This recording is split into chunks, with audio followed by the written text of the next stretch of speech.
Me sinto extremamente alegre, honrado com esse convite.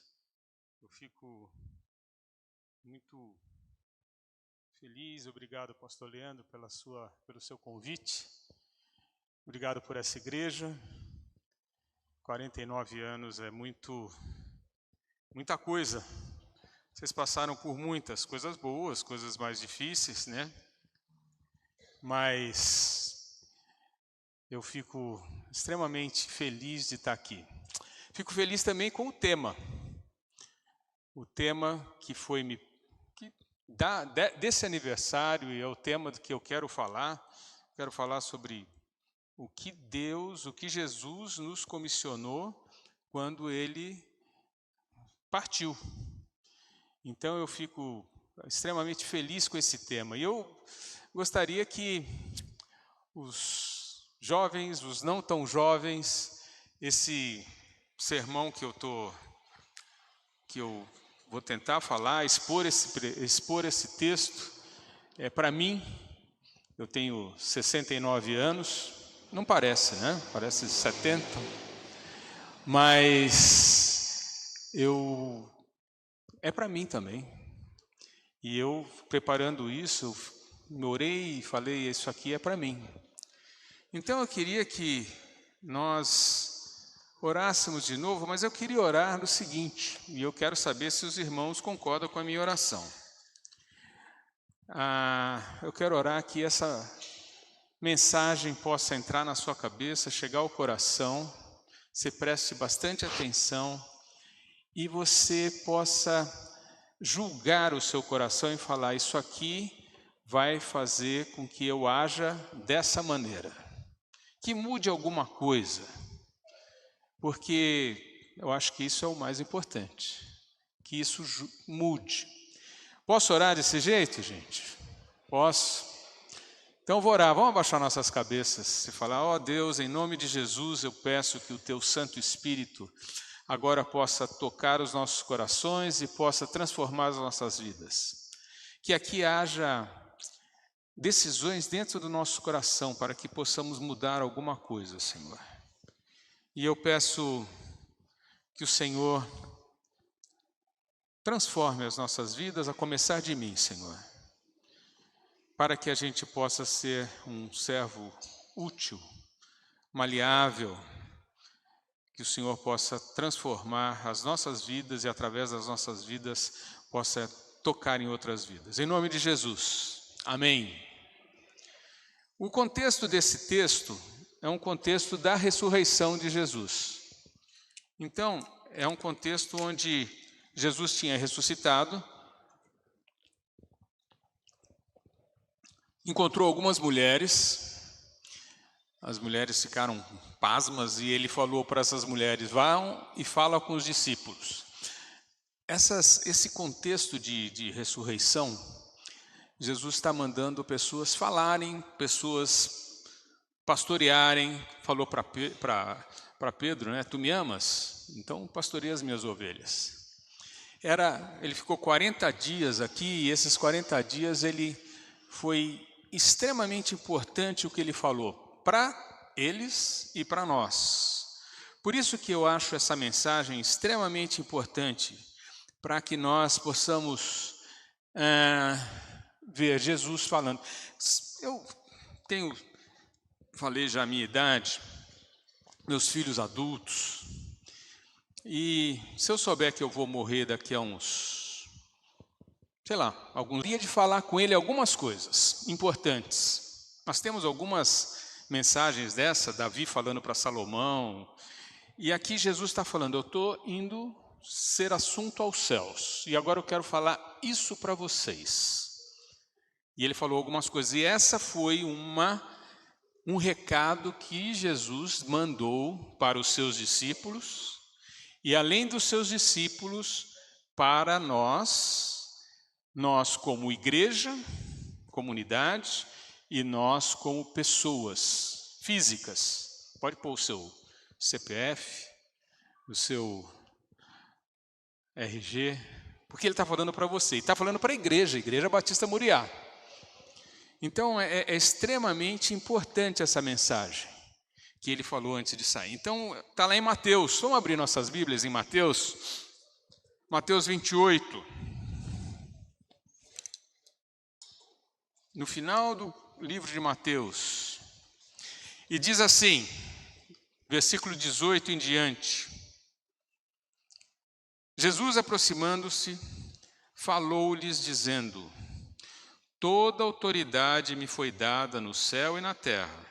Ide, portanto, fazei discípulos de todas as nações, batizando-os em nome do Pai, e do Filho e do Espírito Santo, ensinando-os a guardar todas as coisas que vos tenho ordenado. E eis que estou convosco todos os dias até a consumação dos séculos. É uma mensagem para nós, para a igreja. É uma mensagem que só a igreja pode fazer. Só nós, cristãos, podemos fazer. E envolve toda a igreja. Não tem uma criança, um adolescente, um jovem, um adulto, que não se envolva, que esteja fora dessa ordem de Jesus. Então, é para nós, é importante. Até porque essa mensagem está dizendo que nós vamos tirar as pessoas do inferno. Hoje em dia não está em moda falar de inferno, gente. Não é um ibope isso aí, né? Mas o inferno existe. E a missão que Jesus nos deu é tirar as pessoas do inferno. Já pensou? As pessoas vão para o inferno. Ou elas não são salvas. Ou tem salvação, ou tem perdição. Essa é a mensagem da Bíblia.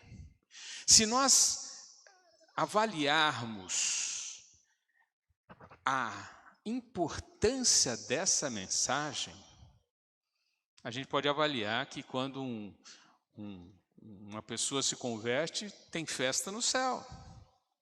Porque ela não vai passar a eternidade no inferno, vai passar a eternidade com o Senhor.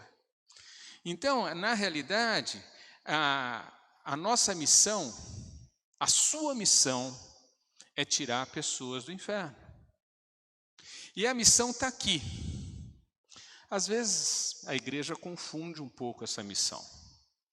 As pessoas confundem essa missão. Confundem essa missão em dar dinheiro, dar comida, tirar fome, tirar felicidade, dar felicidade para as pessoas. Essa não é a função principal da igreja. É lógico que a igreja tem que ter o seu ato social. Você não vai poder virar as costas para uma pessoa que está necessitada. Porém, essa pessoa pode encher a barriga e ir para o inferno. Qual será que é mais importante? Nunca podemos esquecer que a missão da igreja é tirar as pessoas do inferno. Então, eu quero expor esse texto, 5 verdades nesse texto. 5 verdades que estão aqui, e eu quero que nós levemos essas verdades para nós.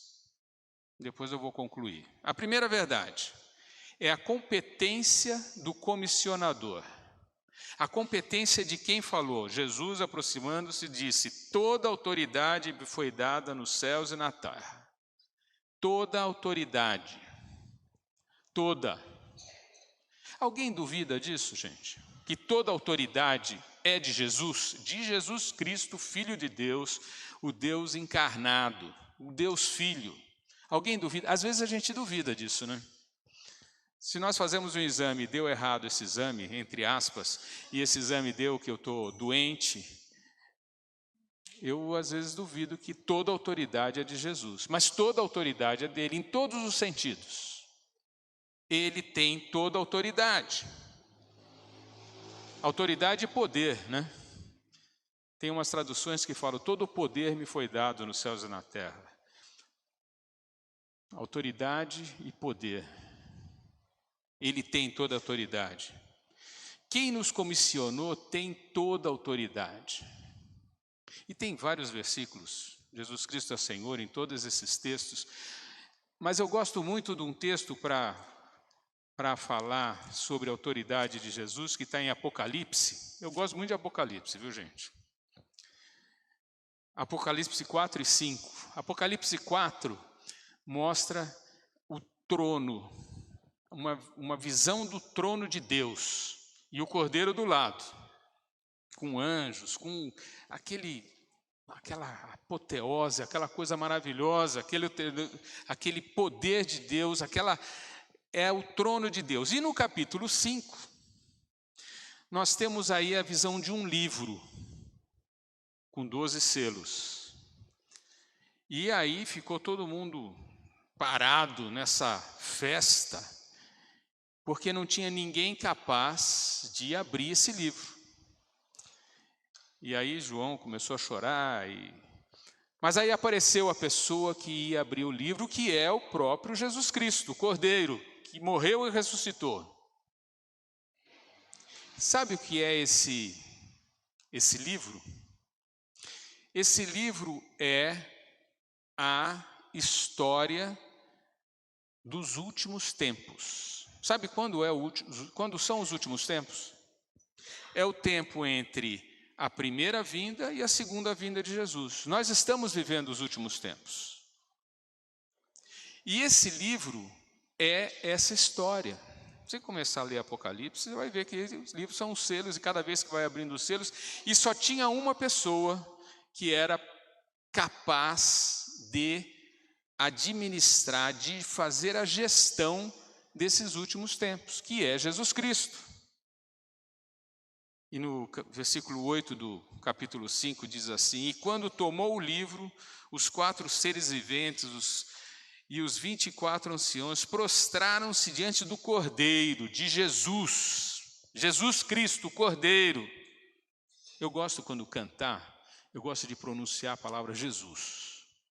Eu gosto de ter Jesus. Então, diante do Cordeiro, tendo cada um deles uma harpa, taças de ouro cheias de incenso, que são as orações dos santos, e entoavam um novo canto, dizendo: digno és de tomar o livro, de abrir-lhe os selos, porque foste morto, e com o teu sangue compraste para Deus os que procedem de toda tribo, língua, povo e nação. E para que o nosso Deus os constituísse reino de sacerdócio, reinarão sobre toda a terra. E vai continuando, e vi outra voz, e proclamando em grande voz: digno é o Cordeiro que foi morto, receber poder. Ele tem o livro e ele é o Senhor. Não parece, né? Se estudar história, você vai falar, mas será que ele é Senhor mesmo nessa época da história? Se você pegar a história da Igreja Batista Muriá e ver o que ela passou, você vai falar, será que Jesus era Senhor nessa época? Será? Mas ele era Senhor. E ele tinha um plano para cada vida individual e para a Igreja Batista de Muriá. Ele é Senhor, mesmo de todas as vicissitudes da história. Ele é o Senhor. Por isso que ele fala: toda autoridade me foi dada nos céus e na terra. Não só nos céus como na terra. Eu sou o Senhor. Gente, não vamos sair daqui pensando outra coisa, ou apertando o botão de pânico quando acontece alguma coisa. Porque Jesus Cristo é o Senhor. Nada saiu do controle dele. Nada. Toda autoridade. Sabe no original o que quer dizer toda? É toda. Nada mais que toda. Não tem nada que foge da sua autoridade. Nada que eu passe, nada que aconteça comigo, com meus filhos, com meus netos, com a minha esposa, que não fosse passado pela autoridade de Jesus. Você acredita nisso, gente? Eu não senti muita firmeza. Mas você acredita? Sim. Deus é Jesus Cristo, é o Senhor. Se eu sair daqui, errar o caminho, cair no batistério, bater a cabeça e morrer, Jesus Cristo é o Senhor, pô. Amém? Primeira verdade.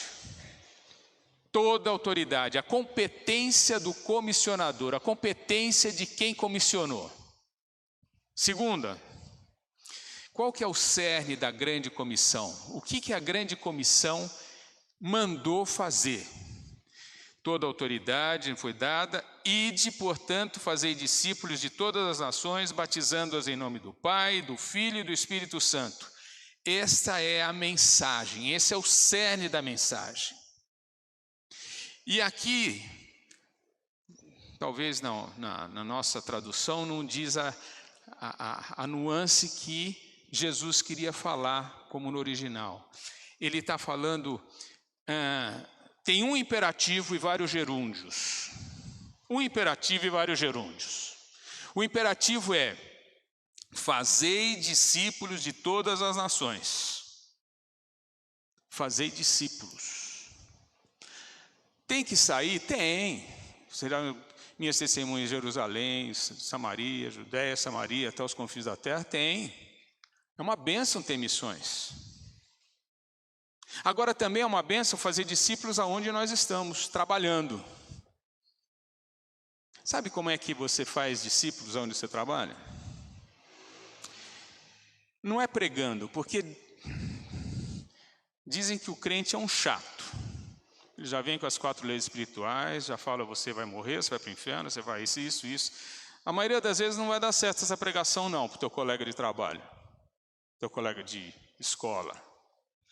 Sabe o que vai fazer, vai dar certo? É quando o teu colega de trabalho chegar para você e falar assim: eu quero ter uma vida como ele. Olha só a família dele. Olha como ele transmite paz. Olha só como é essa pessoa.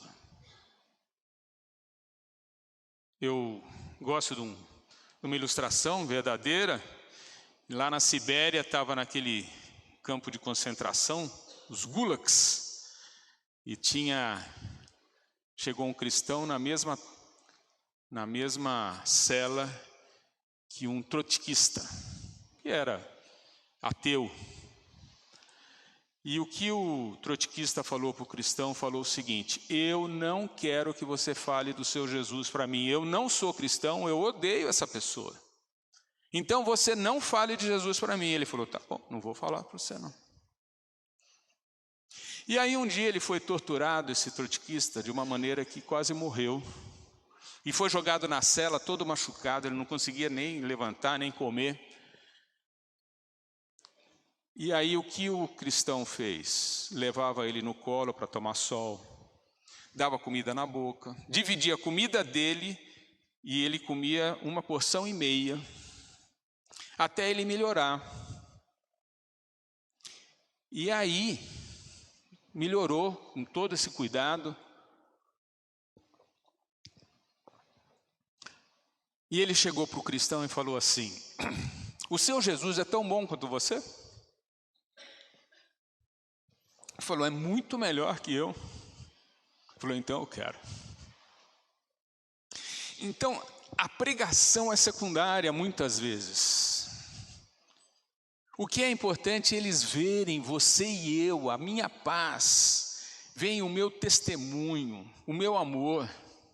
Isso sim vai fazer as pessoas. Então, ide toda autoridade, ide, portanto, fazer discípulos de todas as nações. Mas fazer discípulo é com a nossa vida. Jesus, falando antes de morrer, no seu discurso, diz que o amor que vocês têm entre vocês e o amor que eu tenho com o Pai, o amor que eu e o Pai temos em vocês, isso vai fazer com que as pessoas sejam atraídas. É isso que vai fazer. Porque a nossa vida muitas vezes é dicotômica, gente. A gente aqui tem uma auréola, mas chega nos trabalhos nós viramos demônios. Né? Quem cumprimenta a pessoa mais humilde, abraça e pergunta como você está. Aquele trabalhador mais humilde, você precisa de alguma coisa? Quem faz isso? Isso é mostrar Jesus. Não adianta eu chegar para essa pessoa e falar: você é pecador, Jesus morreu por você, tá, tudo bem. Mas você pregar o evangelho com a sua vida é o grande importante. Então, isso não é um programa, é fazer discípulos e você vai fazendo isso a vida toda, como um estilo de vida. Para isso nós temos que ter muita comunhão com o Senhor, para Ele transformar nossas vidas, para eu chegar no trabalho, na escola, onde eu estiver, e ter fruto do Espírito. Não dá para ter aqui na escola uma escola dominical onde como ter o fruto do Espírito em 5 lições. Então hoje vai ser amor, alegria, depois paz, longanimidade, bondade, benignidade, a domínio próprio. Como é que eu vou ensinar isso para você? Como é que alguém vai ensinar isso? Primeiro, o Espírito Santo ainda está trabalhando na minha vida, tudo isso deve estar trabalhando na sua vida, e isso aí vai fazer com que a gente vá se transformando.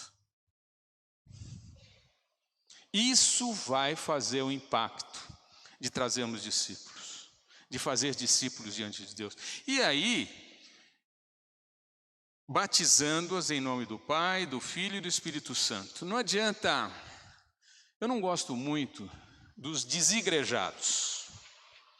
Eu não acredito muito nisso. A pessoa chega para mim e fala, não, eu não vou na igreja. Na realidade eu acho legal, mas eu tenho minha comunhão com Deus, eu leio a Bíblia, oro.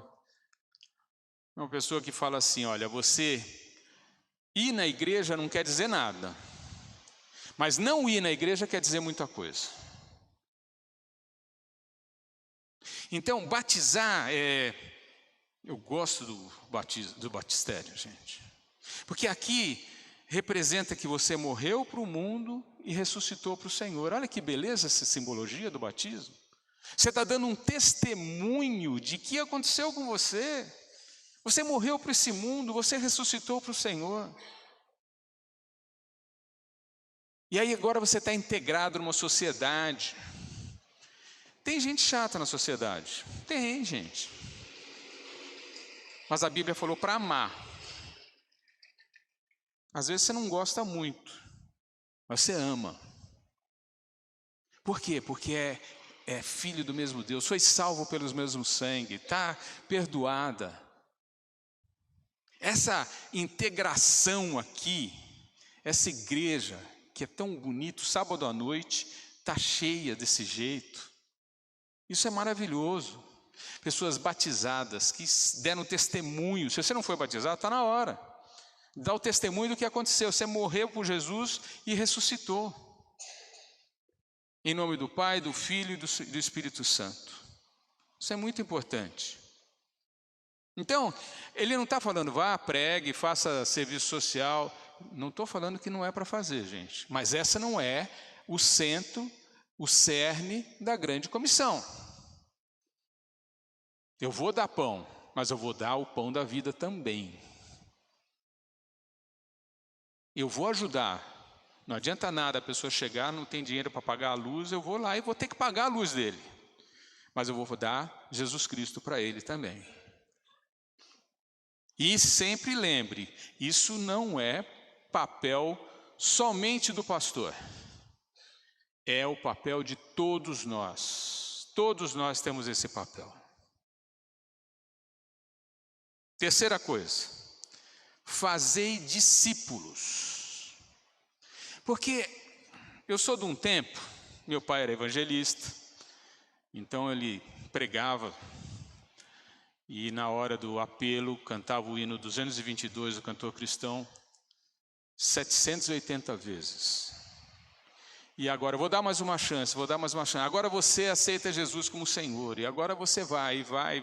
Era maior que o sermão. Uma vez até eu fui na frente com ele. Mas isso não é um discípulo. Isso é alguém que se convenceu.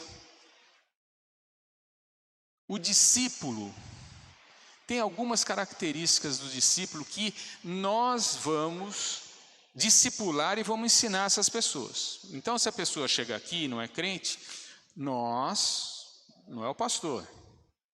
Ele não tem tempo para fazer isso. Ele vai fazer também, mas somos nós. Nós vamos discipular essa pessoa. Sabe como? Vamos falar para ela, vocês têm um versículo na Bíblia, em Efésios 5, diz assim: procurai fazer a vontade de Deus. O discípulo quer fazer a vontade de Deus. Você quer fazer a vontade de Deus? Presta atenção antes de responder sim. Porque a vontade de Deus pode ser alguma coisa que talvez você não queira. Presta atenção, quero fazer a vontade de Deus, porque Deus não gosta muito de curiosos, Ele gosta de discípulos que o sigam. Então procurai fazer a vontade de Deus. A vontade de Deus tem 3 características, mas é só didático isso aqui. Decretada, a vontade de Deus decretada é o dia que Ele vai vir, não está lá decretado, está lá na rocha. Quem vai se converter? Tem algumas vontades de Deus que está lá escrito. Tem a vontade de Deus moral, os 10 mandamentos. Não dirás falso testemunho, não furtarás. Ninguém precisa, antes de assaltar um banco, orar para o Senhor para ver se é a vontade de Deus que ele faça isso. Porque é a vontade moral de Deus, todo mundo sabe. Agora tem uma vontade de Deus pessoal. Pessoal, para mim. Você quer saber essa vontade, gente? É muito mais que ganhar dinheiro, ter poder. É que você seja um discípulo do Senhor Jesus. Que você diga, Jesus Cristo é o meu Senhor.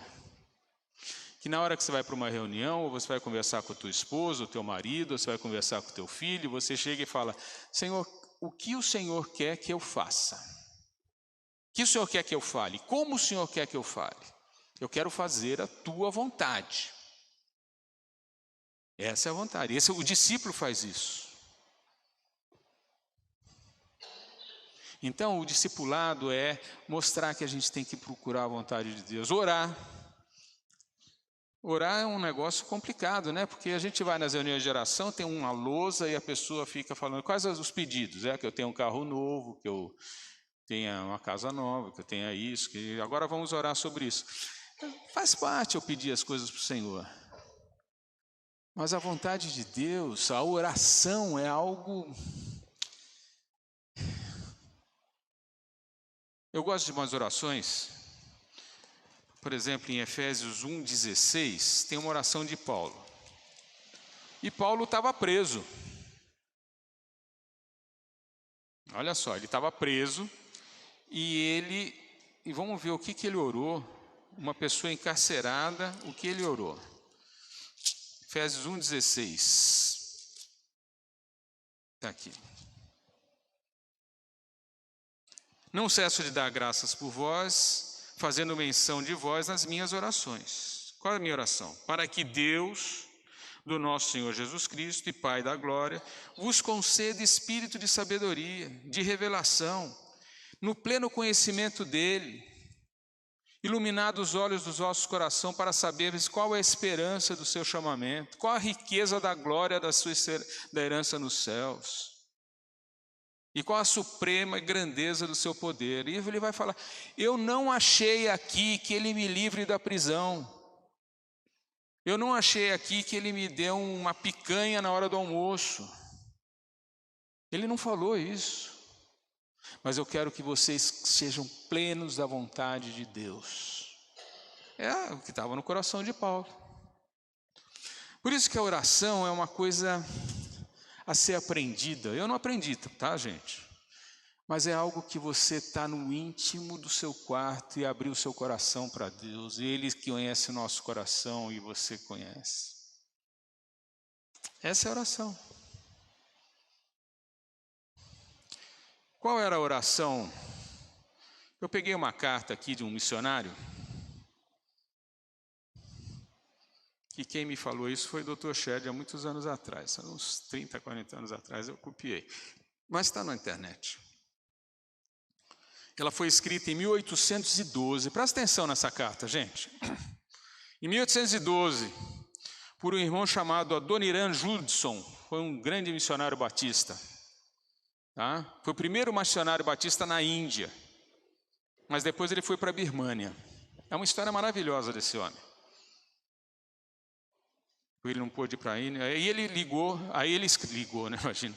Ele escreveu uma carta para o senhor Hasseltine, que era pai da Nancy, que era uma moça, que devia ter uns 18 anos. E aí, qual era a carta? Imagina o pai de uma menina bonitinha, devia ter cachinhos, recebendo desse Adoniran Judson. Venho agora pedir-lhe, olha a carta, venho pedir-lhe se poderia consentir que sua filha se separe do Senhor agora, no mês de março, para nunca mais vê-la. Para nunca mais vê-la nesse mundo. Se poderia admitir que ela vá para longe, se subjugue aos rigores e sofrimentos de uma vida missionária. Poderia consentir que ela seja exposta aos perigos do mar, influência fatal do clima do sul da Índia, e toda espécie de carência, pressão, degradação, insulto, perseguição e possivelmente uma morte violenta. O Senhor consideraria tudo isso por aquele que deixou o seu lar celestial, Jesus, e morreu por ela e pelo Senhor também, pelos que perecem, almas imortais por causa da glória de Deus? O Senhor consentiria tudo isso na esperança de logo encontrar com sua filha no mundo da glória, com a coroa da justiça abrilhantada com as aclamações de glória e louvor daqueles que levantarão para o Senhor dela, dos pagãos salvos por intermédio dela, de dores, misérias eternas? O Senhor consideraria isso? Pensa bem, você que tem uma filha, o que você falaria nessa resposta, sim ou não? É lógico, o coração dele era não. Mas ele deixou. E ela foi para lá e sofreu muito. Se você pegar a história do Adoniran Judson, ele tinha a guerra da Índia com a Inglaterra, ele foi preso e não tinha comida na prisão, ela tinha que fazer a comida e levar para a prisão. Ele foi depois um dos maiores missionários que teve na Índia. E ela morreu muito cedo. Aconteceu tudo que ele falou tudo que ele falou aconteceu. É loucura isso, gente. Se falar em missões, é loucura. Eu tenho a oportunidade, o prazer e a alegria de visitar missionários no norte da África, países muçulmanos. E a gente tem feito algumas viagens dessa. E aí você chega naquele lugar que você não pode falar missionário nem de Jesus em qualquer lugar, você tem que falar de boca abaixo. Você não pode levar 2 Bíblias, tem que levar uma Bíblia só. Tem lugar onde a polícia pode entrar no teu quarto de hotel e revistar as tuas coisas, se ele achar que você é cristão e você está lá com alguma coisa. Aí você fala, o que essa pessoa está fazendo aqui? Ela está seguindo a grande comissão. Ficou louco, né? Porque as coisas loucas de Deus é que Deus quer transformar o nosso coração para fazer isso. Porque, gente, nós vamos passar a eternidade toda com Ele. A eternidade toda com Ele. E vamos tirar o máximo de gente desse inferno.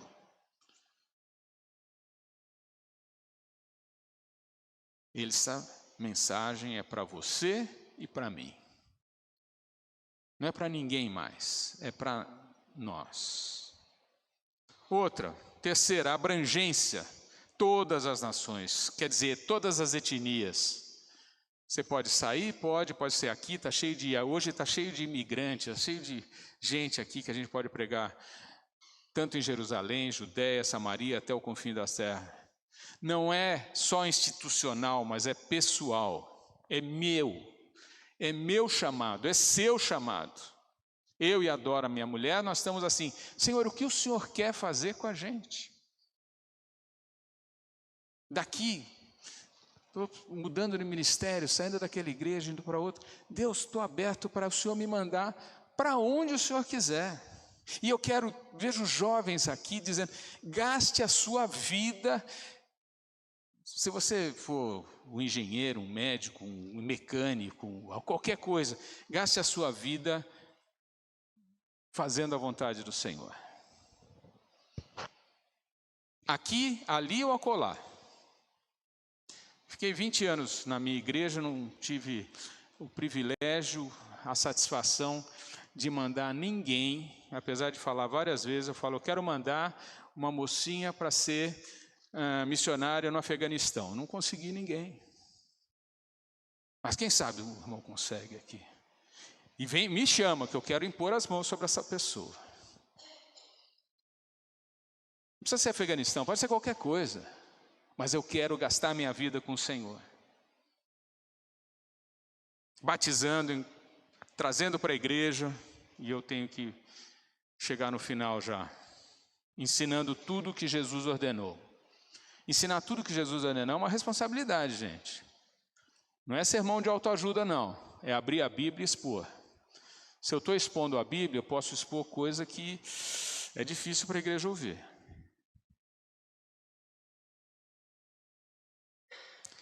Então temos alguns motivos para isso.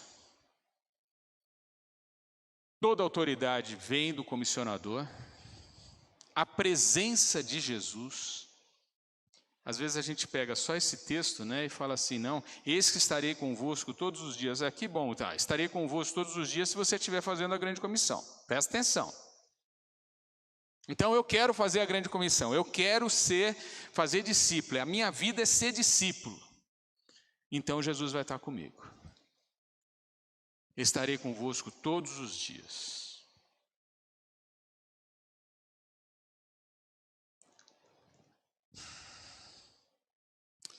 Eu queria terminar com um texto de Efésios 5, 15 a 17, que diz assim: portanto, Efésios é bom porque ele tem vários portantos, né? Ele fala várias coisas, depois ele fala portanto, mas esse é um dos portantos. Vede prudentemente como andais. É assim, toma cuidado com o que você está fazendo.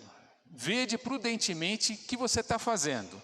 Paulo está falando: vede prudentemente como andais. Não como nécios, e sim como sábios. Sabe o que é o nécio? Aquele que não leva Deus a sério.